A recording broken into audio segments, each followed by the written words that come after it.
ಪರಮೇಶಿ ಯಾವ ಬಂದು ಸಿಂಗಾಪುರದಿಂದ ನನ್ನ ಲಾಸ್ಟ್ ಸ್ಟಾರ್ಟ್ ಮುಗಿಸ್ಕೊಂಡು ಫಸ್ಟ್ ನೈಟ್ ಬಂದೆ ಮಾವ. ಒಳ್ಳೆ ಕೆಲಸ ಮಾಡಿದೆ. ನಾನು ಯಾವುದೋ ಒಂದು ಏಡ್ಸ್ ಬಗ್ಗೆ ಬಹಳ ಇಷ್ಟೊಂದು ವ್ಯಾಪಕವಾಗಿ ಹರಡ್ತಾ ಇದೆ ಇದು ಕಾಯಿಲೆ ಮತ್ತು ಅಪಾಯ ಇದೆ. ರೆಮಿಡೀಸೇ ಸರಿಯಾಗಿಲ್ವಲ್ಲ. ಅಂಡ್ ಆಯುರ್ವೇದಿಕದಲ್ಲಿ ಏಡ್ಸ್ದಲ್ಲಿ ಬಹಳ ಸ್ಪೆಷಲಿಸ್ಟ್ ಹೋಯ್ತು. ಈಗ ಅವ್ರಿಗೆ ವಯಸ್ಸಾಗೋಗ್ಬಿಟ್ಟಿದೆ. ಚಂದ್ರವರೇ, ನನಗೆ ಸುಮಾರು ಫೋನ್ ಬರ್ತಿರ್ತವೆ. ಅದು ನಿಮಗೆ ಬಂದಿದ್ರೆ ಹೇಳ್ಕೊಳಕ್ಕಾಗಿರಲ್ಲ, ನಿಮ್ಮ ಮನೆಯವ್ರಿಗೆ ಬಂದಿದ್ರೆ. ಹಾಗಾಗಿ ನೀವೇನು ತಪ್ಪು ತಿಳ್ಕೊಬಿಡಿ. ಅಪಾರವಾದ ಗೌರವ ಇದೆ. ಬನ್ನಿ ಗಂಡ ಹೆಂಡತಿ ಇಬ್ಬರು, ನಾನು ಇಲ್ಲೇ ಕೂತು ಮಾತಾಡಿ ಔಷಧಿ ಕೊಡ್ತೀನಿ.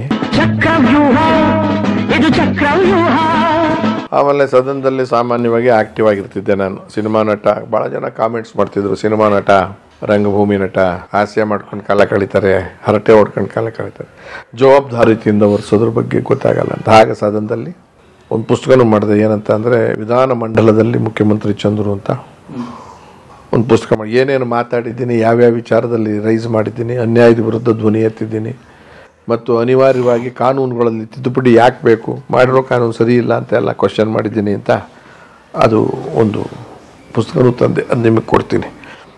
ಆವಾಗ ನನಗೆ ಅದ್ರ ಬಗ್ಗೆ ಅರಿವು ಮೂಡಿಸ್ತು, ಎಷ್ಟು ಜವಾಬ್ದಾರಿ. ಯಾಕೆಂದರೆ ಒಬ್ಬ ಶಾಸಕನಾದವನಿಗೆ ಜವಾಬ್ದಾರಿ ಇದು ಯಾವತ್ತು ತೊಗೊತೀನಿ, ಏಡ್ಸ್ ವಿಚಾರ ತೊಗೊತೀನಿ. ಏಡ್ಸ್ ತಂದು ಜವಾಬ್ದಾರಿ ಎಷ್ಟಿರುತ್ತೆ ಅಂದರೆ, ನಾನೊಬ್ಬ ಶಾಸಕ. 3 ಥರ ಇದೆ. MLA ಆದರೆ ಒಂದು ಕ್ಷೇತ್ರಕ್ಕೆ MLA. ಆ ಕ್ಷೇತ್ರದ ಅಭಿವೃದ್ಧಿಯ ಜೊತೆಯಲ್ಲಿ ಶಾಸನ ಮಾಡುವಾಗ ಶಾಸನ ಸಭೆ ಇರೋದು ಶಾಸನವನ್ನು ಮಾಡೋಕ್ಕೆ. ಶಾಸನ ಅಂದರೆ ಏನು? ಲಾ, ಕಾನೂನು ಮಾಡೋಕ್ಕೆ. ಅಲ್ಲಿ ಬರೀ ಕುಂತ್ಕೊಂಡು ಹರಟೆ ಹೊಡ್ಕೊಂಡು ಇನ್ನೇನೋ ಜೋಕ್ಸ್ ಹೇಳ್ಕೊಂಡು ಹೋಗೋಕ್ಕಲ್ಲ. ಏನು ನಿಮ್ಮ ಕ್ಷೇತ್ರದ್ದು ಏನಾದರೂ ಬೇಡಿಕೆ ಇದ್ರೂ ಇಡಬೇಕು. ಅದಲ್ಲದೆ ಇಡೀ ರಾಜ್ಯದ ಸಮಸ್ಯೆ ಬಂದಾಗ, ಅತಿವೃಷ್ಟಿ ಆದಾಗ ನಿನ್ನ ಕರ್ತವ್ಯ ಏನು? ನೀನೇನು ಹೇಳ್ತೀಯ ಸರ್ಕಾರಕ್ಕೆ? ಯಾರೋ ಒಬ್ಬ ಏನೋ ಹೇಳ್ತಾನೆ. ಈಗೇನೋ ಆಗಿದೆಯಲ್ಲ ಇವತ್ತು ವಯನಾಡು ಇಂಥದ್ದೆಲ್ಲ ಕಡೆ. ಇದನ್ನೆಲ್ಲರೂ ಕೂಡ ಶಾಸನ ಸಭೆ ಶುರುವಾದಾಗ ರಾಜ್ಯದ ಸಮಗ್ರ ಚಿತ್ರಣ ನಿನ್ನ ಮನಸ್ಸಿನಲ್ಲಿರಬೇಕಾಗುತ್ತೆ. ಅವರ ಆ ಗಡಿ ಭಾಗದಲ್ಲಿ ಏನೋ ತೊಂದರೆ ಆಗಿದ್ರು ನೀನು ಸ್ಪಂದಿಸಬೇಕಾಗುತ್ತೆ. ಇವರ ಎಲೆಕ್ಟೆಡ್ ರೆಪ್ರೆಸೆಂಟೇಟಿವ್. ಸೊ ಈಗ ಗೌರಿಬಿದನೂರಲ್ಲಿ ಮಳೆನೇ ಆಗಿಲ್ಲ ಸ್ವಾಮಿ, ನನ್ನ ಉಳಿದ ಕ್ಷೇತ್ರದ ಮಳೆ ಬಗ್ಗೆ ನಾನು ಮಾತಾಡಲ್ಲ ನಂಗಿಲ್ಲ. ಮಳೆ ನಿಮ್ಮೂರಲ್ಲಾಗಿಲ್ಲ, ಪಕ್ಕದಲ್ಲಿ ಏನಾಯಿತು ಅನಾಹುತ, ಇನ್ನೆಲ್ಲೋ ಏನಾಯಿತು, ಅದಕ್ಕೂ ನಿನ್ನ ಕಾಂಟ್ರಿಬ್ಯೂಷನ್ ಏನು? ಅದೇ ಆ್ಯಕ್ಟ್ ಅಂತ ಹೇಳ್ತೀವಲ್ಲ, ಅದು ಆ್ಯಕ್ಟ್ ಏನಾದರೂ ರಾಜ್ಯಕ್ಕೆ ಆ್ಯಕ್ಟ್ ಮಾಡಿದಾಗ ಈ ಆ್ಯಕ್ಟ್ ಸರಿಗಿದೆಯಾ ಇಲ್ವಾ? ಗೌರಿಬಿದನೂರಿಗೆ, ಕೊಡಗಿಗೆ ಸರಿಗಿದೆಯಾ ಇಲ್ವಾ? ಕೊಳ್ಳೇಗಾಲಕ್ಕೆ ಸರಿಗಿದೆಯಾ ಇಲ್ವಾ? ಬೀದರ್ಗೆ ಸರಿಗಿದೆಯಾ ಇಲ್ವಾ? ಘಟ್ಟದ ಭಾಗಕ್ಕೆ ಸರಿಗಿದೆಯಾ ಇಲ್ವಾ? ಅಲ್ವಾ? ಯೋಚನೆ ಮಾಡ್ಬೇಕು. ಒಂದು ಕಾನೂನು ಮಾಡಿಬಿಡ್ತೀವಿ ನಾವು. ಈಗ ಉದಾಹರಣೆಗೆ ನಾಳೆಯಿಂದ ಎಲ್ಲರೂ ಸ್ವೆಟರ್ ಹಾಕೊಂಡ್ ಬನ್ನಿ, ಉದಾಹರಣೆ ಫಾರ್ ಎಕ್ಸಾಂಪಲ್ ಹಾಕೊಂಡ್ಬಿಟ್ಟು ಅಂತ ಹೇಳ್ಬಿಡ್ತೀರಾ? ಗೌರಿಬಿದನೂರು ಹೆಂಗೆ ಹಾಕೋಬೇಕು? ಗೌರಿಬಿದನೂರು, ರಾಯಚೂರು ಮತ್ತು ಇಂಥ ಕಡೆ ಹೋದಾಗ ಸ್ವೆಟರ್ ಹಾಕೊಂಡು ಹೊಡೆ ಅಂತ ಹೆಂಗಾಗುತ್ತೆ? You can't. ನಿನ್ಗೆ ಅದಕ್ಕೇನು ಕಾರಣ ಇರುತ್ತೆ? ಆಮೇಲೆ ಘಟ್ಟದ ಭಾಗದಲ್ಲಿ ಮನೆಗಳೇ 1 ಕಿಲೋಮೀಟರ್ ದೂರದಲ್ಲಿ ಇರ್ತವೆ. ಒಂದು ಬೆಟ್ಟ ಇರುತ್ತೆ, ಒಂದು ಗುಡ್ಡ ಕುಸಿತಾ ಇದೆ. ನಿಮ್ಮೂರಲ್ಲಿ ಕುಸಿಯೋದೇ ಇಲ್ಲ. ನಿನ್ನ ಕಾಂಟ್ರಿಬ್ಯೂಷನ್ ಏನು? ನಿನ್ನ ಚಿಂತನೆ ಏನು? ಅವಾಗ ಆ್ಯಕ್ಟ್ ಏನು ಹೇಳುತ್ತೆ ನೋಡ್ಕೊಳ್ಳಿ. ಅದ್ರಲ್ಲಿ ಭಾಗ ಮಾಡಬೇಕಾಗತ್ತೆ. ಈ ಭಾಗಕ್ಕಾದ್ರೆ ಹೀಗೆ, ಈ ಭಾಗಕ್ಕಾದ್ರೆ ಹೀಗೆ, ಈ ಭಾಗಕ್ಕಾದ್ರೆ. ನೀನು ರಾಗಿ ಕೊಟ್ಬಿಡ್ತೀನಿ ಅಂತ ಇಡೀ ರಾಜ್ಯಕ್ಕೆ ಕೊಟ್ಬಿಡ್ತೀನಿ ಅಂತ ಇಟ್ಕೋ.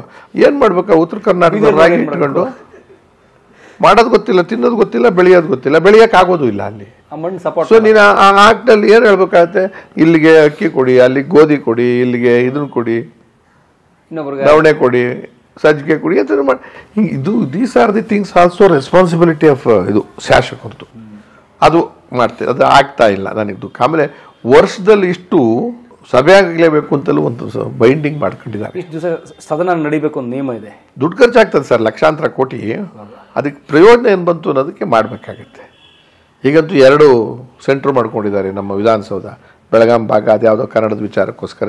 ಸಂತೋಷ ಮಾಡಲಿ, ಅರ್ಥಪೂರ್ಣವಾಗಿ ಎಲ್ಲಿ ನಡೀತದೆ. ಬೆಳಿಗ್ಗೆ ಇದ್ದರೆ ಇವನ ಕಾಲಲ್ಲಿ ಯಾಕೆ ಒಂದು ನೋಟಿಸು, ಅವನ ಕಾಲಲ್ಲಿ ಯಾಕೆ ನೋಟಿಸೇ ಹೊರತು ಈ ರಾಜ್ಯದ ಹಿತವನ್ನು ಕಾಪಾಡೋಕ್ಕೆ ನೋಟಿಸ್ಗಳೇ ಇರಲ್ವಲ್ಲ. ಇವತ್ತಿನ ಕಾಲಕ್ಕೆ ದುಃಖ. ನಾನಿದ್ದ ಕಾಲದಲ್ಲಿ 85ರಲ್ಲಿ ಅಂಥದ್ದಿರಲಿಲ್ಲ. ಅವೆಲ್ಲ ಇತ್ತು. 0 ಅವರ್ ಅಂತ ಇದೆ, ಇನ್ನೇನೋ ಅವರ್ ಅಂದರೆ ಯಾವ್ಯಾವ್ದ್ರಲ್ಲಿ ಯಾವ್ಯಾವ್ದು ಕೇಳಬೇಕು ಅಂತ ಎಲ್ಲ ಇದ್ದಾವೆ. ಈ ಉದಾಹರಣೆ ವಿಧಾನಮಂಡಲದಲ್ಲಿ ನಿಂದಲು ಬರೋದಿಲ್ಲ, ಶೂನ್ಯ ವೇಳೆ ಇದನ್ನು ಪ್ರಸ್ತಾಪಿಸಿದ್ರು ಬರ್ತಲ್ಲ. ಅದು ಶೂನ್ಯ ವೇಳೆ ಅಂತ ಅಂದರೆ ನಿನ್ನೆ ಸಾಯಂಕಾಲದೊಳಗಡೆ ಏನಾದರೂ ಆಗಿದ್ರೆ ಅದು ಅರ್ಜೆಂಟಿಗೆ ಯಾರಿಗೆ ಗೊತ್ತಿರುತ್ತೋ ಅದೊಂದು ಸಬ್ಜೆಕ್ಟ್ ರೈಸ್ ಮಾಡೋಕ್ಕೆ. ನನಗೆ ಗೊತ್ತಿರ್ತಂದ್ರೆ ಬೆಳಿಗ್ಗೆ ತಗೊಂಡೋಗಿ ಕೊಡ್ಬೇಕು. ನಿನ್ನೆ ರಾತ್ರಿ ಹಿಂಗೆ ಅನಾಹುತ ಆಗೋಗಿದೆ ಇಂಥ ಕಡೆ, ಅದು ಫರ್ದರ್ ಇವಾಗ ಇಮಿಡಿಯೇಟ್ ಅಟೆಂಡ್ ಮಾಡ್ತಾ ಇದ್ರಿ, ಇನ್ನೂ ಅನಾಹುತ ಆಗುತ್ತೆ. ಆಗ ಆ ಮಂತ್ರಿ ಸಂಬಂಧಪಟ್ಟು ಉತ್ತರ ಕೊಡಬೇಕಾಗತ್ತೆ. ಇಲ್ಲ ನಾನು ಸಾಯಂಕಾಲ ಅಧಿಕಾರಿಗಳು ಕಳಿಸ್ತೀನಿ, ಮತ್ತೊಂದು ಮಾಡ್ತೀನಿ, ನಾಳೆ ಬೆಳಗ್ಗೆ ಉತ್ತರ ಕೊಡ್ತೀನಿ ಇದಕ್ಕೆ ನಾನು ಸರ್ ಮಾಡಿಬಿಟ್ಟು ಅಂತ ಹೇಳ್ತಾನೆ. ದೀಸ್ ಆರ್ ದಿ ಥಿಂಗ್ಸ್ ಅಲ್ಲಿದೆ. ಇನ್ನೇನೋ ನೋಟಿಸ್ ಕೊಡೋದಿರುತ್ತೆ, ಇನ್ನೇನೋ ರೂಲ್ಸ್ಗಳಿರುತ್ತೆ. ಅದು ಬೈಲ ಅಂತ ಇರ್ತದೆ ಅಂಥದ್ದು. ಸರಿ, ಒಂದು ಸತಿ ಏನಾಗೋಯ್ತು, ಸತ್ಕಂದು ಮಾತಾಡ್ತಿರ್ಬೇಕಾದ್ರೆ ನಾನು ಯಾವುದೋ ಒಂದು ಏಡ್ಸ್ ಬಗ್ಗೆ ಭಾಳ ಇಷ್ಟೊಂದು ವ್ಯಾಪಕವಾಗಿ ಹರಡ್ತಾ ಇದೆ ಇದು ಕಾಯಿಲೆ ಮತ್ತು ಅಪಾಯ ಇದೆ. ರೆಮಿಡೀಸೇ ಸರಿಯಾಗಿಲ್ವಲ್ಲ. ಅಂದರೆ ಕ್ಯೂರ್ ಮಾಡಿಬಿಟ್ಟು ಇದನ್ನು ಬರೋದೇ ಇಲ್ಲ. ಈಗ ಯಾವ್ಯಾವುದೋ ಕಾಯಿಲೆಗಳು ಕೆಲವು ಹೊರಟೋಗ್ತವೆ. ಕೊರೋನಾ ಬಂತು ಹೋಯಿತು, TB ಬಂತು ಹೋಯಿತು ಅಂತ ಏನೋ ಮಾಡ್ತಾರೆ. ಹಾಗೆ ಏಡ್ಸ್ ಬಗ್ಗೆ ಭಾಳ ದೊಡ್ಡ ದುರಂತ ಇರೋದ್ರಿಂದ ವಿಶೇಷವಾಗಿ ಅದು ಸರ್ವೇ ಸಾಮಾನ್ಯವಾಗಿ ಎಲ್ಲರೂ ಕೂಡ ದೈಹಿಕ ಸಂಪರ್ಕಗಳು ಇರೋದರಿಂದ ಜನಗಳಿಗೆ ಅನೈತಿಕ. ಸೆಕ್ಸ್ ಅನ್ನೋದು ಅನೈತಿಕವೋ ಮತ್ತೊಂದು ಅದು ಏಡ್ಸ್ ಬರೋದು ಕಾರಣ. ಬಟ್ ಅದು ರೂಟ್ ನಾನು ಕಂಡಿಡಿದು ಸರಿಯಾಗಿ ಮೆಡಿಸಿನ್ ಕೊಡಬೇಕಾಗತ್ತೆ. ಆಮೇಲೆ ಏಡ್ಸ್ನಿಂದ ಬದುಕುವರು ಕಡಿಮೆ ಆಗಿದ್ದಾರೆ. ಸೀರಿಯಸ್ ಏಡ್ಸ್ ಆದಾಗ ಬದುಕಿ ಕಷ್ಟ, ಸಾವೇ. ಇದು ಗೊತ್ತಾಗಿ ಪ್ರಶ್ನೆ ಹಾಕಿದ್ದೆ. ಸ್ವಲ್ಪ ಮಾಹಿತಿ ಯಾರು ತೊಗೊಂಡು ವಿಷಯಗಳು ತಿಳ್ಕೊಂಡು ಅಂತಂದ್ರೆ ನಮ್ಮ ಶಿವಯೋಗಿ ಸ್ವಾಮಿ ಅಂತ ದಾವಣಗೆರೆ MLC ಇದ್ರು ನನ್ನ ಜೊತೆ, ಡಾಕ್ಟರ್ ಅವರು, ಗೈನಕಾಲಜಿಸ್ಟ್. ಸೊ ಡಾಕ್ಟರ್ ಅದರಿಂದ ತಿಳ್ಕೊಂಡು ಅವ್ರು ಹೇಳಿದ್ರು ಒಂದ್ಸತಿ ನೀನು ತೊಗೊಂಡಿದ್ದೆ ಸದನದಲ್ಲಿ ಮಾತಾಡುವಾಗ ಅಲೋಪತಿ ಮೆಡಿಸಿನ್ಗಿಂತಲೂ ಹೆಚ್ಚು ಎಫೆಕ್ಟಿವ್ ಆಗಿ ಆಯುರ್ವೇದಿಕ್ಕು ಎಫೆಕ್ಟಿವ್ ಆಗಿದೆ. ನಮ್ಮ ಭಾರತ ದೇಶದ್ದು ಏಡ್ಸು ಆ ಮಹಾರಾಜರ ಕಾಲದಿಂದಲೂ ಅದಕ್ಕೆ ಬೇರೆ ಹೆಸರಿತ್ತು. ಅದು ಎಂಥದೋ ರೋಗ ಅಂತ ಹೇಳ್ತಿದ್ರು, ಪಾಂಡು ರೋಗ ಏನೋ ಸಮಥಿಂಗ್ ಏನೋ, ಅದಕ್ಕೆ ಬೇರೆ ಹೆಸರು ಹೇಳ್ತಿದ್ರು. ಇವಾಗ ಅದು ಏಡ್ಸ್ ಆಗಿದೆ, ಅದು ಬಂದಿರೋದು. ಹಾಗಾಗಿ ಆಯುರ್ವೇದಕ್ಕೆ ಅದಕ್ಕೆಲ್ಲ ಪರಿಣಾಮಕಾರಿಯಾದಂಥ ಔಷಧಿಗಳಿತ್ತಪ್ಪ. ಎಲ್ಲಿ ಸಿಗ್ತಾರಪ್ಪ, ಯಾವುದಾದ್ರು ಆಯುರ್ವೇದಕ್ಕೆ ಹೇಳಿದೆ. ಸರ್ ಈಗ ನಮ್ಮಲ್ಲ ಅಂಥದ್ದು ರಿಸರ್ಚ್ ಏನು ಕಾಣಿಸ್ತಿಲ್ಲ, ನೀವು ಸರಿ ಸೀನಿಯರ್ಸ್ನ ಯಾರನ್ನ ಕೇಳಬೇಕು ಅಂದಾಗ ಸದನದಲ್ಲಿ ನೆಕ್ಸ್ಟ್ ಇವತ್ತು ನಾನು ಮಾತಾಡಬೇಕು. ನಾನು ಹಿಂದಿನ ದಿವಸ ಕುಮಾರಸ್ವಾಮಿ ಕೇಳಿದಾಗ ಅವ್ರು ನಮ್ಮ ದಾವಣಗೆರೆಯಲ್ಲೊಬ್ಬರು 86-87 ವರ್ಷದವ್ರು ಒಬ್ಬರು ಶಾಸ್ತ್ರಿಗಳು ಅಂತ ಇದ್ದಾರೆ. ಈಸ್ ಎ ಪಂಡಿತ ಅಂಡ್ ಆಯುರ್ವೇದದಲ್ಲಿ ಏಡ್ಸ್ದಲ್ಲಿ ಬಹಳ ಸ್ಪೆಷಲಿಸ್ಟ್ ಇದ್ದು ಈಗ ಅವ್ರಿಗೆ ವಯಸ್ಸಾಗೋಗ್ಬಿಟ್ಟಿದೆ. ನೀವು ಸ್ವಲ್ಪ ಕೆದಕಿ ಕೇಳಿದ್ರೆ ಅವರು ಮಾಹಿತಿ ಕೊಡ್ಬೋದು, ಹೇಗೆ ಏನು ಅಂತ ಎಲ್ಲ ಅಂತ ಹೇಗೆ ಪರಿಚಯ ಮಾಡಿ ಅಂತ. ಅವ್ರಿಗೆ ಹೆಂಗೋ ನನಗೆ ಕಾಂಟ್ಯಾಕ್ಟ್ ಇಟ್ಕೊಂಡ್ರು. ನಾನು ಅರ್ಜೆಂಟಾಗಿ ಹೋಗೋಕ್ಕಾಗದೆ ದೂರವಾಣಿ ಮುಖೇನ ಮಾತಾಡಿದೆ. ಶಾಸ್ತ್ರಿಗಳೇ ನಾನು ಇಂಥವ್ರು ಮಾತಾಡ್ತಿರೋದು, ಇದು ಶಿವಯೋಗಿ ಸ್ವಾಮಿಯವರು ಪರಿಚಯ ಮಾಡಿರ್ಬೇಕು. ನೀವು ಹೇಳಿದ್ರು ಚಂದ್ರು ಸಿನಿಮಾ ನಟ, ಗೊತ್ತು ನೀವು ಸಿನಿಮಾ ನಟರು ನನಗೆ ಗೊತ್ತಿದೆ, ನಾನು ಕೂಡ ನೋಡ್ತಿರ್ತೀನಲ್ಲ, ನಮ್ಮ ಮನೆಯಲ್ಲ ನೋಡ್ತಿರ್ತಾರೆ, ನಿಮ್ಮ ಅಭಿಮಾನಿಗಳಿದ್ದಾರೆ ಇಲ್ಲೆಲ್ಲ ಅಂತ ವಯಸ್ಸಾದ ಮಾತಿನಲ್ಲಿ ಮಾತಾಡಿದ್ರು. ಸರಿ ಗುರುಗಳೇ, ಭಾಳ ಸಂತೋಷ ಆಯಿತು. ಈಗ ಏಡ್ ಸಬ್ಜೆಕ್ಟು ನಾನು ಮಾತಾಡಬೇಕಾಗಿದೆ, ಮಾಹಿತಿ ಬೇಕು. ಈಗ ಆಯುರ್ವೇದಿಕ್ನಲ್ಲಿದೆ. ಅಲೋಪತಿಯಲ್ಲೆಲ್ಲ ಪ್ರಯತ್ನ ಮಾಡಿದ್ದಾರೆ, ಟೆಂಪ್ರರಿನೂ ಸರಿಯಾಗಿ ಆಗಿಲ್ಲದೆ ಇರ್ಬೋದು. ಬಟ್ ಆಯುರ್ವೇದಿಕ್ನಲ್ಲಿ ಭಾಳ ಪುರಾತನ ಕಾಲದಿಂದ ಇದೆ. ಆಮೇಲೆ ವೇದ ಪುರುಷತ್ವ ಇಂಥದ್ರಲ್ಲೂ ಬರೆದಿದ್ದಾರೆ. ಅದಕ್ಕೆ ಗಿಡಮೂಲಿಕೆಗಳನ್ನ ಸೇರಿಸಿ ಮಾಡ್ತಕ್ಕಂಥ ನಾನು ಅದನ್ನು ಪ್ರಯತ್ನ ಮಾಡ್ತಿದ್ದೀನಿ. ಅಲ್ಟಿಮೇಟ್ ಅಂದರೆ ಭಾಳ ಅದರೊಳಗೂ ಸ್ಟೇಜ್ ಅಂತೀವಲ್ಲ, ಕ್ಯಾನ್ಸರ್ಗಳ ಸ್ಟೇಜ್ ಬಂದಂಗೆ 3ನೇ ಸ್ಟೇಜು 4ನೇ ಸ್ಟೇಜು ಅಂತೆಲ್ಲ ಇರ್ತವೆ. ಆ ಸ್ಟೇಜ್ ದಾಟಿದ ಮೇಲೆ ನಾವು ಏನು ಮಾಡೋಕ್ಕಾಗಲ್ಲ, ಸಾವೇ ಗಟ್ಟಿ. ಅದಕ್ಕೆ ಮುಂಚೆನೇ ಗೊತ್ತಾಗ್ಬಿಟ್ರೆ ನಾವು ಪೋಸ್ಟ್ಪೋನ್ ಮಾಡ್ಬೋದು ಸಾವನ್ನು ಮತ್ತು ಆರೋಗ್ಯವನ್ನು, ಇದೆಲ್ಲ ಸರಿ ಮಾಡ್ಬೋದು. ಹಾಗಾದ್ರೆ ಹೇಳಿ ಅಂತ ಬರ್ಕೊಡಿ ಅಂತ ಅಂದರೆ ಆಮೇಲೆ ಅದೇನೋ ಒಂದು ಇದನ್ನು ನನಗೆ ಹೇಳಿದ್ರು, ಪುಷ್ಪಗಂಧ ಆಪಸ್ಮಂಧ ಎಂಥದ್ದು ಹೆಸರುಗಳಿರ್ತಾವಲ್ಲ, ಬೇರು ಗೀರು ಇದೆಲ್ಲ ಹಾಕಿ ಮಾಡೋದು ಇಂಥದ್ದೊಂದು ಹೆಸರಿರುತ್ತೆ ಅಂತೇಳಿ. ಭಾಳ ಸಂತೋಷ ಡಾಕ್ಟ್ರೇ ಹಾಗೆ ಅಂದೆ. ಅದಕ್ಕೆ ಅವ್ರು ಭಾಳ ಸಂತೋಷ ಆಗಿದ್ಮೇಲೆ ನೀವು ಯಾರ್ಯಾರಿದ್ದೀರಾ ಮನೇಲಿ ಅಂತ ನಾನು ನನ್ನ ಹೆಂಡ್ತಿ, ಎಷ್ಟು ವಯಸ್ಸು ಚಂದ್ರವರೇ, ನನಗೆ ಸುಮಾರು ಫೋನ್ ಬರ್ತಿರ್ತವೆ ಈ ವಿಚಾರದಲ್ಲಿ, ತುಂಬ ಕಾಳಜಿ ವಹಿಸ್ಕೊಂಡು ನಾನು ಮಾಡ್ತೀನಿ. ಎಷ್ಟು ಜನ ಗಂಭೀರವಾಗಿ ತೊಗೊತಾರೋ ಇಲ್ವೋ ಗೊತ್ತಿಲ್ಲ. ನೀವು ಗಂಭೀರವಾಗಿ ತೊಗೊಂಡು ಮಾಡಿರೋದ್ರಿಂದ ನಿಮಗೂ ಕೂಡ ಮನಸ್ಸಿನಲ್ಲಿ ಅಳಕಿರುತ್ತೆ.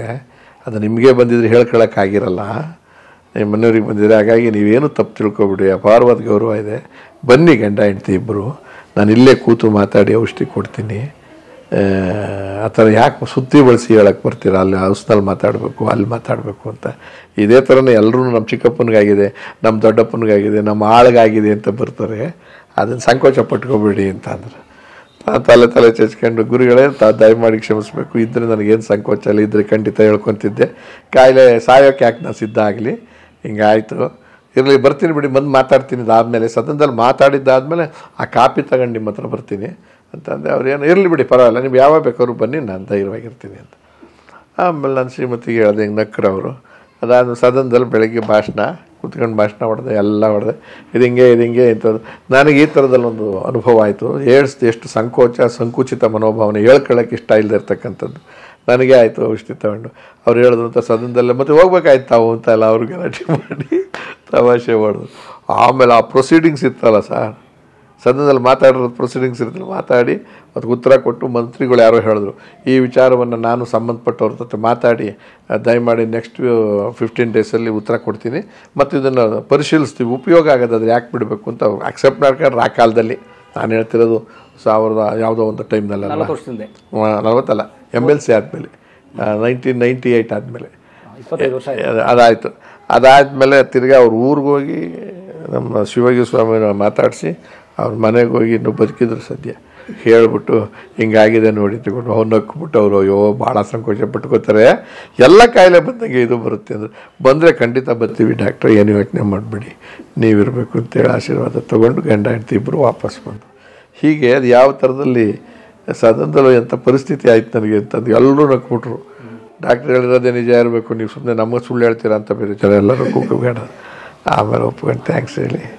ಇದು ಏಡ್ಸಿನ ಒಂದು ಪ್ರಕರಣ. ಮೆಷಿನ್ ಗನ್ ಅನಾಹುತ ಮಾಡ್ತಿದ್ದೀಯಾ, ನನ್ನ ಮಗನ ಸಮಾನಪ್ಪ. ಆದರೆ ಸದನ ಅಥವಾ ಒಂದು ಕಲಾಪ ಆಸಕ್ತಿರು ಬಹಳ ಇಂಟ್ರೆಸ್ಟಿಂಗ್ ಸರ್. ಅದು ಅದ್ಭುತವಾದ ಜಾಗ ಸರ್. ಹಿಂದೆ ನೀವು ಬಸವಣ್ಣವ್ರ ಕಾಲದಲ್ಲಿ ಅನುಭವ ಮಂಟಪ ಅಂತ ಇತ್ತು, ಗೊತ್ತಾಯ್ತಾ? ಅನುಭವ ಮಂಟಪ ನಥಿಂಗ್ ಬಟ್ ಅಪ್ಪರ್ ಹೌಸ್. ಸದನ ಅಂತಲೂ ಹೇಳೋದಲ್ಲ, ಪರಿಷತ್ ಅಂದರೆ ಏನು ಗೊತ್ತಾ ಸರ್?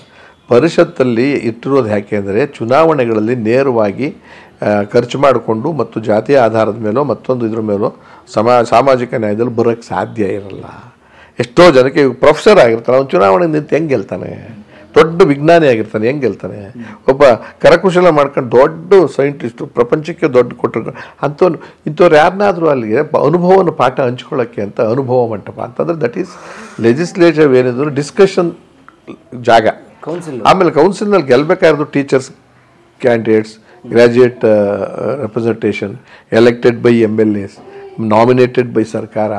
ಆಮೇಲೆ ನಾಮಿನೇಷನ್ಗೂ ಕೂಡ ಕಲಾವಿದರಾಗಿರಬೇಕು, ಕೋಆಪರೇಟಿವ್ ಸೆಕ್ಟರ್ನಲ್ಲಿ ಎಕ್ಸ್ಪರ್ಟ್ ಆಗಿರಬೇಕು, ಸೋಷಿಯಲ್ ಕಾಳಜಿ ಇರಬೇಕು. ಒಳ್ಳೆ ಕೃಷಿಕ. ಆಮೇಲೆ ಯಾರೋ ಒಬ್ಬ H. ನರಸಿಂಹಯ್ಯನವ್ರು ಅಂತಾರೆ ಇರ್ತಾರಪ್ಪ, ಅವ್ರು ಚುನಾವಣೆಗೂ ಅದಕ್ಕೂ ಸಂಬಂಧನೇ ಇಲ್ಲ. ಅಂಥವ್ರ ಅನುಭವನ ಎಜುಕೇಷನಲ್ಲಿ ತಗೊಳ್ಳೋಕೆ ಹೆಂಗೆ ಸಾಧ್ಯ? ಸದಕ್ಕೆ ತರಬೇಕು, ಇದು ಉದ್ದೇಶ. ಈಗ ಅದು ಜಾಳಾಗೋಗಿದೆ. ಈಗ ದುಡ್ಡಿರೋರು, ಗಣಿ ದುಡ್ಡಿರೋರು, ಬಳೆ ಹಾಕೊಂಬಂದಿರೋರು, ಚಿನ್ನ ತೊಟ್ಕೊಂಬಂದಿರೋರು, ವ್ಯಾಪಾರ ಎಷ್ಟು 25 ಕೋಟಿನ ತಗೊಳ್ಳಿ ಕೊಟ್ಬಿಟ್ಟು ನಾನು ಬರ್ತೀನಿ ಅಂತ ಹೇಳೋ ಸ್ಥಿತಿಗೆ ಬಂದುಬಿಟ್ಟಿದೆ ಅದು. ಆಗ ನಾವು ಅಂಥ ಟೈಮ್ನಲ್ಲಿ ಇದ್ದಂಥ ಸಂದರ್ಭದಲ್ಲಿ ಒಳ್ಳೊಳ್ಳೆ ಚರ್ಚೆ ಆಗೋದು. ಹಾಗೆ ಎಕ್ಸ್ಪರ್ಟ್ಸ್ಗಳು ಎಕ್ಸ್ಪ್ಲೈನ್ ಮಾಡೋರು. ನನಗೊಂದು ಸ್ವಲ್ಪ ಅನುಭವನ ಇದು ಇರ್ತೀನಿ, ನನಗೆ ಗೊತ್ತಿತ್ತು. ಸ್ಪೋರ್ಟ್ಸ್ ಅಂದಾಗ ರಾತೋಡಂತ ಯಾರೋ ಬಂದರು, ಇನ್ನೊಬ್ಬರು ಕರೀತಾರೆ, ಆಗ ಎಲೆಕ್ಟ್ ಆಗ ಅವ್ನು ಹೇಳ್ತಾನೆ ಅವನ ಅನುಭವನ. ಈ ಕಲಾವಿದರ ವಿಚಾರ ಬಂದಾಗ ನಾನು ಎದ್ದು ನಿಂತ್ಕೊಂಡ್ರೆ ನನಗೆ ಅಥಾರಿಟೇಟಿವ್ ಆಗಿ ಮಾತಾಡ್ಬೋದಲ್ವ? ವೃತ್ತಿ ರಂಗಭೂಮಿ ಅಂದ್ರೇನು, ಇದ್ರ ರಂಗಭೂಮಿ ಅಂದ್ರೇನು, ಹವ್ಯಾಸಿ ರಂಗಭೂಮಿ ಅಂದ್ರೇನು, ಪ್ರೊಫೆಷನಲ್ ಅಂದ್ರೇನು, ಪೌರಾಣಿಕ ಅಂದ್ರೇನು, ಅಬ್ಸರ್ವ್ಡ್ ಅಂತ ಅಂದರೆ ಖುಷಿಗೆ ಮಾಡೋ ನಾಟಕ ಯಾವುದು, ಮಕ್ಕಳ ನಾಟಕ ಯಾವುದು, ಕಾರ್ಮಿಕರನ್ನ, ಇದೆಲ್ಲವನ್ನು ಯಾರಿಗೆ ಗೊತ್ತು? ನಾರ್ಮಲ್ MLAಗಳಿಗೆ ಸಾಧ್ಯ ಇಲ್ಲ. ಅವರೆಲ್ಲ ಒಂದು ನಾಟಕ ನೋಡ್ಕೊತಾರೆ ಬಂದಿರ್ತದೆ. ಆ ದೃಷ್ಟಿಯಿಂದ ಅಪ್ಪರ್ ಹೌಸು ತುಂಬ ಪ್ರಾಮುಖ್ಯವಾದ್ದು. ಆಮೇಲೆ ಅಪ್ಪರ್ ಹೌಸ್ ಯಾಕೆ ಪ್ರಾಮುಖ್ಯ ಅಂದರೆ ಲೋಯರ್ ಹೌಸ್ನಲ್ಲಿ ಏನೋ ಒಂದು ಮಾಡಿರ್ತೀರ, ನಿಮ್ಮ ಮೆಜಾರಿಟಿ ಓಟ್ ಇದೆ ಅಂತ ಮಾಡಿಬಿಟ್ಟು ಪಾಸ್ ಮಾಡಿಬಿಡ್ತೀರ. ಅಲ್ಲಿಗೆ ಬಂದಾಗಿದ್ದರೆ ಲೂಪ್ ಹೋಲ್ಸ್ ಏನು ಅಂತ ಹುಡುಕ್ಬೇಕು ನಾವು. ಈಗ ನೀವೇನೋ ಮಾಡ್ಬಿಟ್ರಿ, ಈಗ ನಿಮ್ಗೆ 150 ಸೀಟು ನಿಮ್ಮ ರೂಲಿಂಗ್ ಪಾರ್ಟಿಗಿದೆ, ಇನ್ನು ಮಿಕ್ಕಿದ ಓಟ್ ಹಾಕ್ಸ್ಕೊಂಡ್ಬಿಡ್ತೀವಿ, ಗೆದ್ದು ಬಿಡ್ತಾರೆ. ನಿಮಗೆ ಬೇಕಾದಂಗೆ ಮಾಡಿಬಿಟ್ಟಿರ್ತೀರ, ಅದು ಎಲ್ಲರಿಗೂ ಅನುಕೂಲ ಆಗಲ್ಲ. ಅದನ್ನು ಕಂಡುಹಿಡಿಯೋಕ್ಕೆ ಸಾಧ್ಯ ಇರೋದು ಅಪ್ಪರ್ ಹೌಸ್ನಲ್ಲಿ. ಚರ್ಚೆಗೆ ಇಡ್ತಾರೆ, ಬುದ್ಧಿಜೀವಿಗಳೇ ಹುಡುಕ್ತಾರೆ, ಹೆಂಗಯ್ಯ ಸಾಧ್ಯ ಇದ್ರದ್ದು, ಹಿಂಗೆ ಆಡೋಕ್ಕಾಗಲ್ಲ, ಇದು ಯಾಕೆ ಈ ಕ್ಲಾಶೇ ತಪ್ಪು, ಇದು ತಪ್ಪು, ಇದು ತಪ್ಪು. ಅಲ್ಲಿ ವಾದವಾಗಿ ವಾಪಸ್ ಕಳಿಸ್ತೀವಿ ನಾವು, ರಿಪೇರಿ ಮಾಡಿಸಿ. ಸೊ ಇಷ್ಟಕ್ಕೆ ಅಪ್ಪರ್ ಹೌಸ್ ಅಂತ ಅನುಭವ ಮಂಟಪ. ಇನ್ನೊಂದೇನಂದ್ರೆ ಸಾಮಾಜಿಕ ನ್ಯಾಯವನ್ನು ಕಂಡಂಥ ಅನುಭವ ಮಂಟಪ 12th ಸೆಂಚುರಿನಲ್ಲಿ. ಸಾಮಾಜಿಕ ಅಂದ್ರೆ ಅಲ್ಲಿದ್ದವ್ರು ಯಾರು ಗೊತ್ತಾರ? ಬರೀ ಲಿಂಗಾಯತರಲ್ಲ, ವೀರಶೈವರಲ್ಲ, ಅಕ್ಕಮಹಾದೇವಿ, ಅಲ್ಲಮಪ್ರಭು, ಅಂಬಿಗರ ಚೌಡಯ್ಯ, ಮಡಿವಾಳ ಮಾಚಯ್ಯ, ಆಯ್ದಕ್ಕೆ ಲಕ್ಕಮ್ಮ ಎಲ್ಲ ಒಂದೊಂದು ಸಮಾಜದವ್ರು ಆಯ್ದು ಬಂದಂಥವ್ರು. ಅವರು ದೊಡ್ಡ ಪ್ರವೀಣರಾಗಿ ವಚನಗಳ ಮುಖೇನ ಅಥವಾ ಡಿಸ್ಕಷನ್ ಮುಖೇನ ಕಾಂಟ್ರಿಬ್ಯೂಟ್ ಮಾಡ್ತಾಯಿದ್ರು. ಅವ್ರು ಕಮ್ಮಾರ, ಚಮ್ಮಾರ, ಸಮಗಾರ, ಸವಿತಾ ಸಮಾಜ ಎಲ್ಲರೂ ಸ್ಪೆಷಲಿಸ್ಟ್. ಆಮೇಲೆ ಅವ್ರು ಎಲ್ಲರೂ ಹೆಸರಿಟ್ಕೊಂತಿದ್ದು ಬೈ ದೇರ್ ಪ್ರೊಫೆಷನ್. ಈಗ ಅಂಬಿಗರ ಚೌಡಯ್ಯ ಅಂತ ಅಂದರೆ ಇವತ್ತು ಯಾರಾದರೂ ಹಂಗಂತ ಹೆಸರು ಹೇಳಿದ್ರೆ ನನ್ನ ಹೆಸರು ಕರಿಬೇಡ್ರಿ, ಹಂಗೆ ಅನ್ಬೇಡ್ರಿ ಅಂತ ಗಲಾಟೆಗೆ ಬಂದಿದ್ದೀವಿ. ಅಂಬಿಗರ ಚೌಡಯ್ಯ ಅಂತ ಪ್ರೌಢ ಅವನು. ಅಂಬಿಗ ನಾನು 4 ಜನ ನನಗೆ ಸಾಗಿಸ್ತಾ ಇದ್ದೀನಿ, ಅದರಲ್ಲಿ ಪ್ರೊಫೆಷನ್ ನಾನು ಸ್ಪೆಷಲಿಸ್ಟ್ ಇದ್ದಂಗೆ ಸರ್. ಈಗ ಡೆಂಟಲ್ ಡಾಕ್ಟರ್ ನಾನು ಅಂತ ಹೇಳ್ಕೊಳಕ್ಕೆ ನಾಚಿಕೆನ, ಡೆಂಟಲ್ ಹೇಳ್ಕೋಬೇಡ್ರಿ, ಡಾಕ್ಟ್ರ್ ಅಂತ ಹೇಳ್ಕೊಳ್ರಿ ಅಂತ ಅರ್ಥವಿಲ್ಲ. ಹಂಗಾಗಿದೆ ಇವತ್ತು. ಸೊ ಆ ಅನುಭವ ಮಂಟಪದಲ್ಲಿ ಆದಂಥ ಒಂದು ಘಟನೆ. ಅದಕ್ಕೆ ಬಟ್ ಸದನ ಅಂದರೆ ಸೀರಿಯಸ್ ಡಿಸ್ಕಷನ್ ಇವುಗಳ ಜೊತೆಗೆ ಅನೇಕ ಮುತ್ಸದ್ದಿಗಳಿದ್ರು, ಹಾಸ್ಯ ಚಟಾಕಿಗಳ ಜೊತೆಗೆ ಸಮಾಜದ ಗಮನ ಸೆಳೆಯುವಂಥ ಅಥವಾ ಆ ಥರದ್ದು ಭಾಳ ಮುತ್ಸದ್ದಿಗಳು. ಸದನ ಅಂದರೆ ಒಂದು ಸರ್, ಅಲ್ಲಿ ಭಾಳ ಒಂದು ಸತಿ ಎಲೆಕ್ಟ್ ಆಗಿ ಯಾವ ಥರದಲ್ಲೋ ಹೋಗಿ ಕೂತ್ಕೊಂಡ್ಬಿಡ್ತೀವಿ. ಸಮ್ XYZ ಪಾರ್ಟಿ ನಾನು ಮತ್ತು ಇಂಡಿಪೆಂಡೆಂಟ್ ಕ್ಯಾಂಡಿಡೇಟು ಮತ್ತು ಇನ್ಯಾವುದೋ ತಜ್ಞ. ನಾವಲ್ಲಿ ಕುತೂಹಲದಿಂದ ಮಾಡಬೇಕಾಗಿರೋದು ಕೂಲಂಕುಷವಾಗಿ ಆ್ಯಕ್ಟನ್ನು ಅಧ್ಯಯನ ಮಾಡಿ ನೆಕ್ಸ್ಟ್ ಡೇ ಬಂದು ಸಭಾಪತಿಗಳಿಗೆ ಹೇಳಿ ಅವ್ರು ಹೇಳಿದ್ದು ಕರೆಕ್ಟ್ ಇದೆ, ಅದರಲ್ಲಿ ಒಂದು ಲೋಪ ಹಿಂಗಿದೆ ಅಂತ ಸೈಂಟಿಫಿಕ್ಕಾಗಿ ಉತ್ತರ ಕೊಡಬೇಕು. ನಾನು ಕೊಟ್ಟು ಅದನ್ನು ತಿದ್ಸಕ್ಕೆ ಸಡೆ ಹೊಡಬೇಕು. ಆಮೇಲೆ ಎಲ್ಲ ಸಮಾಜದವರು ಇರ್ತಾರೆ, ಎಲ್ಲ ಸಮಾಜದವರು ಅಲ್ಲಿ ಆಯ್ಕೆ ಆಗಿ ಬಂದಿರ್ತಾರೆ, ಹುಡುಕಿ ಹಾಕಿರ್ತಾರೆ. ಈಗ ಇಲ್ಲಿ ವೀರಶೈವರು ಮತ್ತು ಲಿಂಗಾಯತರು ಬಹುತೇಕ 75-80 ಭಾಗ ಗೆದ್ದು ಬರೋ ಸಾಧ್ಯತೆಗಳಿದೆ ಚುನಾವಣೆಗಳಲ್ಲಿ. ಸೊ ಹೌಸಿಗೆ ಬರ್ತಾರೆ. ಬೇರೆ ಇದು ಸಣ್ಣ ಸಮಾಜಗಳ ಗತಿ ಏನು?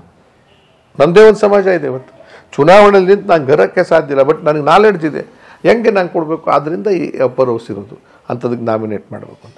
ಹಾಗೇನಾಗುತ್ತೆ ಅಂದರೆ ನಿಮ್ಮ ಈ ವಿಭಿನ್ನತೆಯಲ್ಲಿ ಏಕತೆ ಇದೆಯಲ್ಲ ದೇಶ ಅಲ್ವಾ, ವಿಭಿನ್ನ ಸಂಸ್ಕೃತಿ, ವಿಭಿನ್ನ ಪದ್ಧತಿ, ವಿಭಿನ್ನ ಭಾಷೆ, ವಿಭಿನ್ನ ಊಟ ಪದ್ಧತಿ, ಅವೆಲ್ಲವನ್ನು ಸಮಜಾಯಿಸುವಾಗ ಉತ್ತರ ಕೊಡೋಕ್ಕೆ ಮೊಟ್ಟೆ ಕೊಡಬೇಕಾ ಬೇಡವಾ ದೊಡ್ಡ ಗಲಾಟೆ ಆಗುತ್ತೆ. ಎಸ್, ಮೊಟ್ಟೆ ಆಹಾರ ಆಗೋಗಿದೆ ಇವತ್ತು, ಆದರೆ ಸುಮಾರು ಸಮಾಜಕ್ಕೆ ಅದು ಮಡಿವಂತಿಕೆ, ಮುಟ್ಟಂಗಿಲ್ಲ ಗಿಟ್ಟಂಗಿಲ್ಲ. ಸೊ ಅದನ್ನು ಕೊಡುವಾಗ ಹೆಂಗೆ ಕೊಡಬೇಕು, ಆ ಮಕ್ಳಿಗೆ ಹೆಂಗೆ ಬೈಫರ್ಕೇಟ್ ಮಾಡಬೇಕು, ಹಾಗಾದ್ರೆ ಅವ್ರಿಗೆ ಯಾಕೆ ಅನ್ಯಾಯ ಮಾಡಬೇಕು, ತಿನ್ನೋರಿಗೆ ಆಹಾರ ಪದ್ಧತಿ ನಂದು ಅಂದಾಗ ಅದನ್ನೆಲ್ಲ ಯಾರೋ ಒಂದು ಸಮಾಜಕ್ಕೆ ಆಗೋದಿಲ್ಲ ಅಂತ ಕಿತ್ತಾಕಕ್ಕಾಗತ್ತಾ? ನಿನಗೆ ಬೇಕಾದ ಪುಳಿಯೋಗರೆನೋ ಚಿತ್ರಾನ್ನನೋ ಮೊಸರನ್ನೋ ಕೊಡೋಣ, ಬ್ರೆಡ್ ಕೊಡೋಣ, ಅವನಿಗೆ ಕೊಡ್ಬೇಕಾದ್ ಕೊಡಿ, ಕೊಡೋಕ್ಕೆ ಆಗದಿರೋಂಥದ್ದು ಅವಾಯ್ಡ್ ಮಾಡೋಣ. ಅಂದರೆ ಈ ಥರದ್ದಲ್ಲೇ ಸಾಮಾಜಿಕ ನ್ಯಾಯ ಬೇಕಲ್ಲ ಸರ್. ಮೀನು ತಿಂತಾರಪ್ಪ ನೀವು ಉತ್ತರ ಕರ್ನಾಟಕದವರು, ಕರಾವಳಿ, ಅವ್ರಿಗೆ ಮೀನು ಸುಲಭರಾಗೂ ಸಿಕ್ಕಿ ಚೀಪಾಗೂ ಸಿಕ್ಕೋದಾದ್ರೆ ನಿಮ್ಮ ಮೊಟ್ಟೆಗಿಂತ ಬೆಟರ್ ಆಗೋದ್ರೆ ಕೊಡ್ಬೇಕಲ್ವಾ? ಅದಕ್ಕೆ ಅಬ್ಜೆಕ್ಷನ್ ಮಾಡ್ತಾ ಕೂತ್ಕೊಂಡ್ರೆ ದೊಡ್ಡ ಗಲಾಟೆ ಮಾಡೋದು. ಆಮೇಲೆ ನಿಮ್ಮ ಕಡೆ ಗೋಧಿ ರೊಟ್ಟಿ, ಇದು ಕಡಕ್ ರೊಟ್ಟಿ ಕೊಡಬೇಕು, ಈ ಚಪಾತಿ ಕೊಡ್ತೀನಿ ಅಂತ ಅಂದರೆ ಅವ್ನು ಏನು ಮಾಡಬೇಕು ಅವನು? ಸೊ ಸಣ್ಣ ವಿಚಾರ ಇಷ್ಟೇ ನೋಡಿ ಯೋಚನೆ ಮಾಡಿ.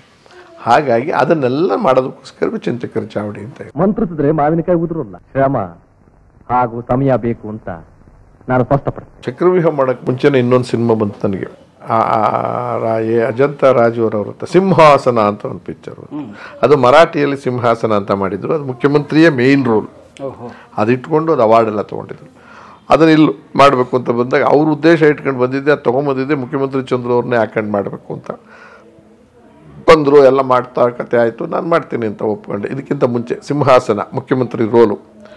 ಆದರೆ ಅದಕ್ಕೆ ಡೈರೆಕ್ಟರ್ನ ನಾಟಕದವ್ರನ್ನೇ ಮಾಡಬೇಕು ಅಂತಲೇನೋ ಯೋಚನೆ ಮಾಡಿ CR ಸಿಂಹ ಅವರು ನನ್ನ ಗೆಳೆಯರು ಮತ್ತು ಹಿರಿಯರು ನನಗಿಂತ. CR ಸಿಂಹ ಅಷ್ಟೊತ್ತಿಗಾಲೇ ಪಾಪ್ಯುಲರ್ ಆ್ಯಕ್ಟ್ರು ನನಗಿಂತಲೂ ಕೂಡ, ತೊಗೊಳಕ್ಕೆಲ್ಲ ಆಗಿತ್ತು. ಆಗ ಅವರು ತೊಗೊಂಡ್ರು. ಓಕೆ ಸಂತೋಷ. ನನಗೂ ಫೋನ್ ಮಾಡಿ, ಚಂದ್ರು ಅವರು ಇದರಲ್ಲಿ ಪಾತ್ರ ನಾನು ಡೈರೆಕ್ಟ್ ಮಾಡ್ತೀನಿ, ನೀವು ಮಾಡಬೇಕು, ನಾನು ಒಂದು ಪಾತ್ರ ಮಾಡ್ತೀನಿ.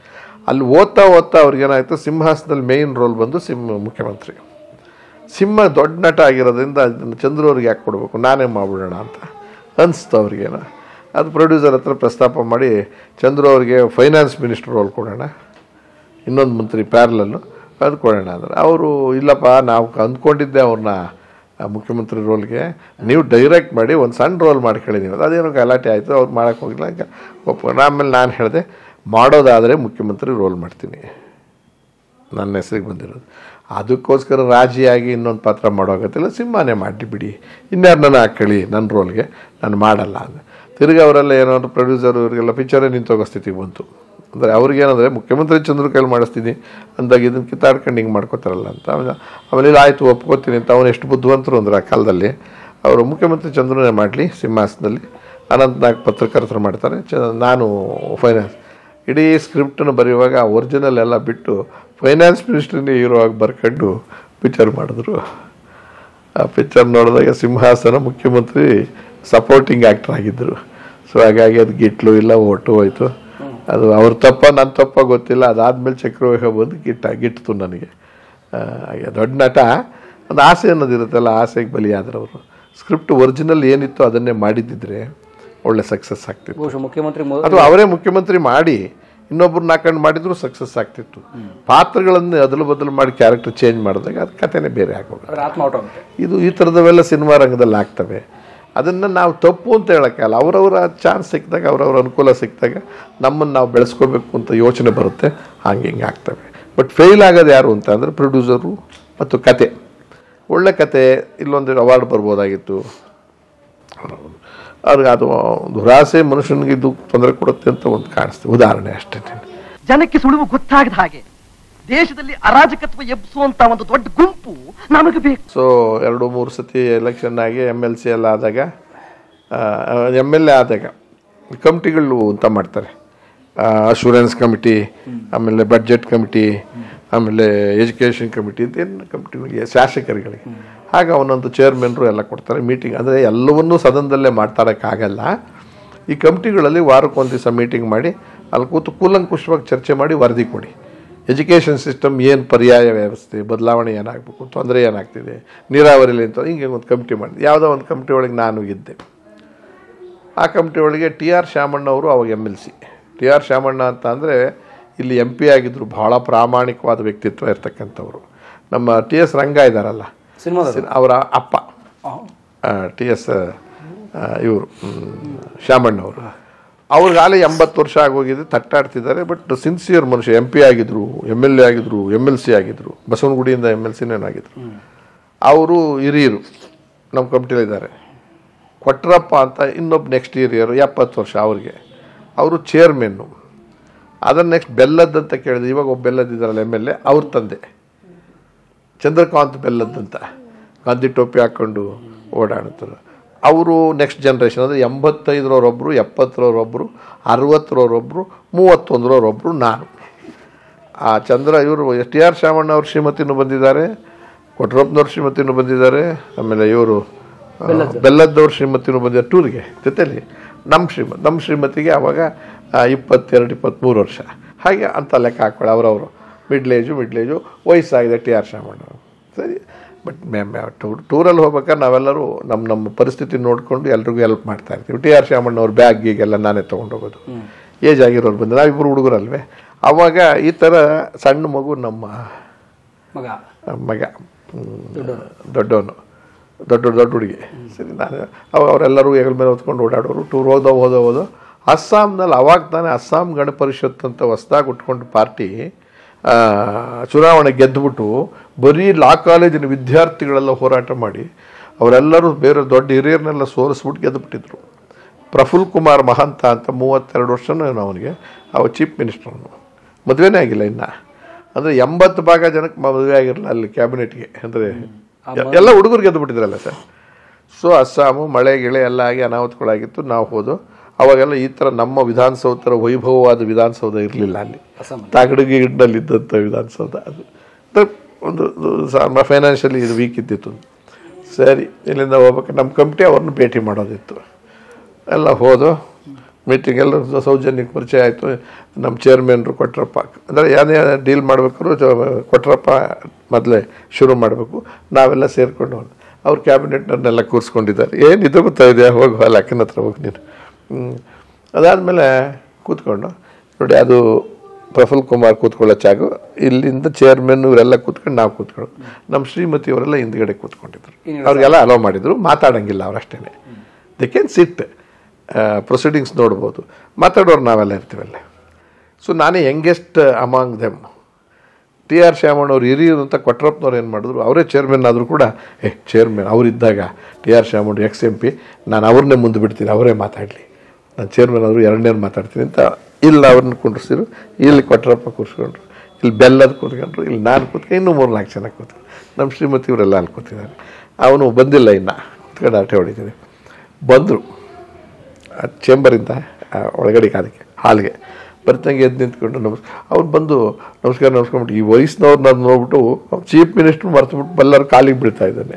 ಅವ್ರ ಕಾಲಿಗೆ ಇವ್ರಿಗೆ ನಾನು ಬೇಡಪ್ಪ ಅಂತ ನಾನು ನಿನ್ನ ಶೇಪ ಅಂತ ಹೇಳಿದೆ. ನಾನು ಇದ್ಬಿಟ್ಟು ನಿಮ್ಮ ಆಶೀರ್ವಾದ ಇರಬೇಕು, ಸಡನ್ನಾಗಿ ನಾವು ಮುಖ್ಯಮಂತ್ರಿ ಆಗ್ಬಿಟ್ಟಿದ್ದೀವಿ, ವಿಚಾರ ಗೊತ್ತಿಲ್ಲ, ಹಾಗೆ ಹೇಗೆ ಅಂತ ಎಲ್ಲ ಮಾತಾಡಿ ಅವ್ರ ಜಾಗದಲ್ಲಿ ಕೂತ್ಕೊಂಡ್ರು. ನಮ್ಮ ರಾಮಕೃಷ್ಣ ಅಂತ ಅಂಬರೀಷ್ ಮೇಕಪ್ ಮ್ಯಾನ್ ಇಲ್ವಾ, ಹಂಗೆ ಇದ್ರು ಅವರು, ಪ್ರಫುಲ್ ಕುಮಾರ್ ಅಂತ, ತುಂಬ ಸೌಜನ್ಯ. ಹಾಂ, ಶುರು ಮಾಡೋಣ ಮೀಟಿಂಗ್ ಮಾಡಿ ಇವರೇನು ಚೇರ್ಮನ್ರು ಶುರು ಮಾಡಬೇಕಾಯ್ತಲ್ಲ ಕೊಟ್ರಪ್ಪ. ಅವರು ಏನೋ ಭಾಳ ದೊಡ್ಡ ಮನುಷ್ಯರು, ಗೌರವಸ್ಥರು ಅಂತ ಪಾಪ ಇವ್ರಿಗೆ ಕೊಟ್ಟರು. ಶಾಮಣ್ಣ ಅವರು ಫುಲ್ ಅಲ್ಲಿ ಕಟ್ಸ್ಕೊಂಡಿದ್ದಾರೆ, 85 ವರ್ಷ. ಅದರಲ್ಲಿ 2 ಬಿದ್ದೋಗ್ಬಿಟ್ಟವೆ, ಕಟ್ಸ್ಕೊಂಡ್ರಲ್ಲೇ ಅದರಲ್ಲಿ ಬಿದ್ದು ತಿರ್ಗಾ ಸರ್ ಮಾಡಿಸ್ಕೊಳಕ್ಕೆ ಇಲ್ಲ. ಇದು ಪರಿಸ್ಥಿತಿ. ಶುರು ಮಾಡಿ ಹಾಂ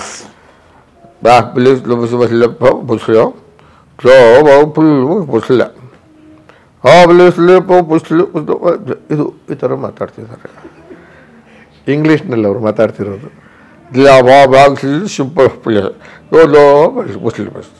ಅವನು ಇರಾನ್ ಸಿನಿಮಾ ಥರ ಕಕ್ಕಾಬಿಕ್ಕಿಯಾಗಿ ನೋಡ್ತಾ ಇದ್ದಾನೆ. ಈಗ ಅವನು ಒಬ್ಬ ಏಜ್ ಅವ್ನು 32 ವರ್ಷ, ಇವ್ರು 85 ವರ್ಷ, ಕಾಲಿಗೆ ಬಿದ್ದಿದ್ದಾನೆ. ಎಕ್ಸ್ಪ್ಲೈನ್ ಮಾಡ್ತಿದ್ದಾರೆ ಅದು ಕಮಿಟಿ ವಿಚಾರನ. ಹಾಂ ಅಂತಲೇ ನಮ್ಮನ್ನು ನೋಡ್ತಾನೆ. ಅಲ್ಲಿ ಹಿಂಗೆ ನೋಡ, ಏನು ಸರ್ ಏನು ಮಾಡಲಿಲ್ಲ, ಏನು ವಾಕ್ಯಗಳು ಅರ್ಥ ಆಗಿಲ್ಲ, ಇನ್ನು ನಿಲ್ಲಿಸ್ತಾನೂ ಇಲ್ಲ. ಪಾಪ್ಲು ಅಂದರೆ ಅವರೇನೋ ಹೇಳ್ತಿದ್ದಾರೆ. ಈ ಅಲ್ಲೂ ಅಳ್ಳಾಡ್ತಿದ್ದಾವೆ 2 ಸೆಟ್ಟು. ಮುಂದಿನ ಅಲ್ಲಿಂದ ಇದು ಗಾಳಿ ಹೊಟ್ಟೋಗ್ತದೆ. ಫ್ಲೋ ಅಂದರು. ನಾನು ಕೊಟ್ರಪ್ಪನಿಗೆ ಬೆವ್ತೋಗ್ಬಿಟ್ರು. ಏನ್ರಿ ಇಂಥ ಕೆಲಸ ಆಗೋಯ್ತು, ಅವ್ರಿಗೆ ಬಿಟ್ಟಿದ್ದೆ ತಪ್ಪಾಗೋಯ್ತು ಅಂತ. ನಿಮಗೆ ಬುದ್ಧಿ ಇಲ್ಲ, ಚೇರ್ಮನ್ ನೀವು ಕೂತ್ಕೋಬೇಕಾಯ್ತು. ಅವ್ರಿಗೆ ಕಷ್ಟ. ಆಮೇಲೆ ಒಳ್ಳೆಯವರು, ದೊಡ್ಡ ವ್ಯಕ್ತಿಗಳು. ನಾನೇನಾದರೂ ಮಾಡಲಾ, ಮಾಡಿ ಅಂತಾರೆ. ಮ್ಯಾಟಿಂಗ್ ನಡೆಯಂಗೆ ಮಾಡ್ತೀನಿ ಬಿಡಿ ಅಂತ ಹೇಳಿದೆ. ಎದ್ದು ನೀವು ಈ ಕಡೆ ಬನ್ನಿ ಅಂದೆ. ಕೊಟ್ರಪ್ಪವ್ರನ್ನ ಈ ಕಡೆ ಕೂತ್ಕೊಂಡ್ರು. ನನಗೆ ಈ ಟೂರ್ನಲ್ಲಿ ಗೊತ್ತಾಗಿತ್ತು ಅವ್ರಿಗೆ ಅಕ್ಯೂಟ್ ಶುಗರ್ ಪೇಷಂಟು ಶಾಮಣ್ಣವರು. ನನಗೆ ಅಷ್ಟೊತ್ತಿಗಾಲೇ ಶುಗರು ಅವರು ಅದು ಗೊತ್ತು. ಆಮೇಲೆ ಅವ್ರಿಗೆ ಯಾರಾದರೂ ರಿಸರ್ಚ್ ಮಾಡೋಕೆ ಹೊರಟ್ರೆ ನೋಡಿದ್ರೆ ಸಾಕು, ಕೇಳಿಸ್ಕೊಂಡ್ರೆ ಸಾಕು, ಅವ್ರಿಗೂ ಬಂದ್ಬಿಡುತ್ತೆ.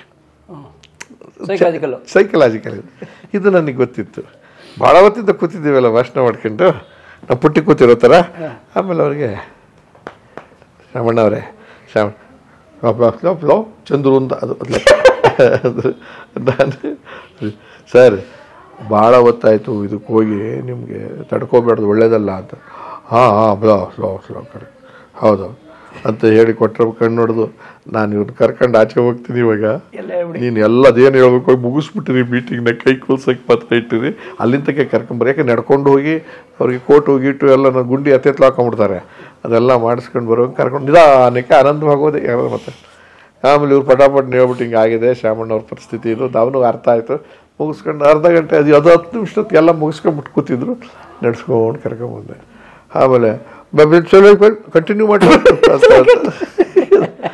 ಎವ್ರಿಥಿಂಗ್ ಇಸ್ ಓವರ್, ಹಾರ ಕೊಡ್ತಾ ಇದ್ದಾರೆ ತಗೊಳ್ಳಿ ಅಂತ ಹೇಳಿ. ಅಷ್ಟರೊಳಗೂಡು ಆ ಗುಂಡಿ ಹಾಕೋದ್ರೊಳಗೆ ನಾನು ತಪ್ಪು ಮಾಡಿಬಿಟ್ಟಿದ್ದೀನಿ. ಒಂದು ಗುಂಡಿ ಮೇಲೆ ಒಂದು ಗುಂಡಿ ಕೆಳಗೆಲ್ಲ ಹಾಕ್ಬಿಟ್ಟಿದ್ದೀನಿ. ತಿರ್ಗದು ಸರ್ವ್ ಮಾಡಿ ಕುಂಡ್ರಿಸ್ಕೊಂಡದೆ. ಇದು ಇವ್ರ ಜೊತೆಲಿ ಹೋಗಿದ್ದು ಅದಾಯಿತು. ಅದರ ನೆಕ್ಸ್ಟ್ ಡೇ ಉಳ್ಕೊಂಡಿದ್ದೀವಿ ಅಸ್ಸಾಂನಲ್ಲಿ. ಅಷ್ಟರೊಳಗೆ ಸರಿಯಾದ ಊಟ ಸಿಗದೆ ನಮಗೆ. ಅನ್ನ ಸಾರು ರಸಮು ಏನೂ ಸಿಗದೆ, ಪರೋಟ ಆಲೂಗೆಡ್ಡೆ ಇಂಥವೇ ತಿಂದು ತಿಂದು ಎಲ್ಲರಿಗೂ ಹೆಂಗಸರಿಗಂತೂ ತಲೆ ಕೆಟ್ಟೋಗಿತ್ತು. ಊಟನೇ ಇಲ್ವಲ್ಲ ಏನು ಅಂತ. ಅಲ್ಲಿ ಸೆಕ್ರೆಟರಿಯನ್ನು ಕೇಳಿದೆ, ನೋಡಪ್ಪ ಎಲ್ಲಿ ಕರ್ಕೊಂಡು ಹೋಗ್ತೇವೆ ಊಟಕ್ಕೆ? ಇಲ್ಲ ಸರ್ ನಮ್ಮದೇ ಗೆಸ್ಟ್ ಹೌಸ್. ಆ ಗೆಸ್ಟ್ ಹೌಸ್ನಲ್ಲಿ ಒಂದು ಉಪಕಾರ ಮಾಡು, ನಮ್ಮ ಹೆಂಗಸರೆಲ್ಲ ಕೂತ್ಕೊಂಡು ಅಡುಗೆ ಮಾಡ್ಕೋತಾರೆ, ಅವ್ರಿಗೇನಂದರೆ ಆ ಒಲೆ ಗಿಲೆ ಎಲ್ಲ ಹಚ್ಕೊಡೋದಕ್ಕೆ ಸಹಾಯ ಮಾಡಿಬಿಡ್ಲಿ, ನೀವು ಮಾಡಿಸ್ಕೊಳ್ಳಿ. ನಮ್ಮ ಸೌತ್ ಇಂಡಿಯನ್ ಫುಡ್ ಮಾಡ್ಕೋತಾರೆ, ಅದಕ್ಕೆ ಇವರೆಲ್ಲ ಹೇಳಿದ್ರು ಸೌತ್ ಇಂಡಿಯನ್ ಅಂತ ಮಾಡಬೇಡಿ, ಅಲ್ಲಿ ಏನೇನು ಇರುತ್ತಿರಲ್ವೋ ಉಪ್ಪಿಟ್ಟು ಮಾಡಿಕೊಟ್ಬಿಡ್ತೀವಿ, ರವೆ ತರಿಸ್ಬಿಡಿ ಸಾಕು, ಎಲ್ಲರಿಗೂ ಉಪ್ಪಿಟ್ಟು ಎಲ್ಲ ಉಪ್ಪಿಟ್ಟು ಅಂತ ಹೇಳಿ ಎಲ್ರಿಗೂ ಆನಂದ ಆಗೋಯ್ತು. ಎಲ್ಲ ಇದು ಅದಕ್ಕಿಂತ ಹೆಚ್ಚು ಖುಷಿಯಾಗಿದ್ದು ಇವರು ಶಾಮಣ್ಣವರು ಹೌಬ್ಲಾ ಅಂತಂದರು, ಭಾಳ ಸಂತೋಷ ಅಂತ. ಸರಿ, ಆಮೇಲೆ ಅವ್ರ ಹೆಂಡ್ತಿ ಕೊಟ್ರಪ್ಪನವ್ರ ಹೆಂಡ್ತಿ ನಮ್ಮ ಅಲ್ಲ ಇನ್ನೊಬ್ಬರು ಬೆಲ್ಲದ ಎಲ್ಲ 4 ಜನ ಸೇರ್ಕೊಂಡಾಗ ನಮಗೆ ಖುಷಿ ಆಗೋಯ್ತು. ಫಸ್ಟ್ ಕ್ಲಾಸ್ ರೆಡಿ ಆಯ್ತು, ತರಕಾರಿ ಎಲ್ಲ ತರಿಸ್ಕೊಂಡಿದ್ದಾರೆ, ಜಾಸ್ತಿನೂ ಮಾಡಿದ್ದಾರೆ. ನಾವು 10-15 ಜನ.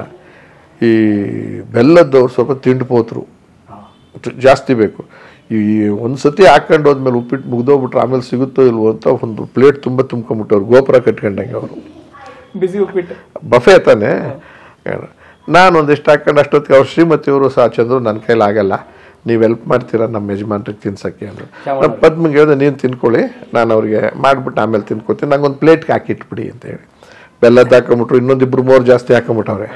ಶ್ಯಾಮಣ್ಣವ್ರಿಗೆ ನಾನು ಹಾಕ್ಸ್ಕೊಂಡು ಕೂತಿದ್ದೀನಿ, ಬಲಗಡೆ ಎಡಗಡೆ ಕೂರಿಸ್ಕೊಂಡು ತಗೊಂಡು ಸ್ಪೂನ್ದಲ್ಲಿ ಹಿಂಗೆ ತಗೊಳ್ಬಲ್ಲ. ನಮ್ಗೆ ಅನುಮಾನ ಬಂತು ಎಷ್ಟು ಅಂತ ತಗೊಂಡು ಏನೋ ಮಾಡಿ ಬಾಯಿಗಿಟ್ಟೆ.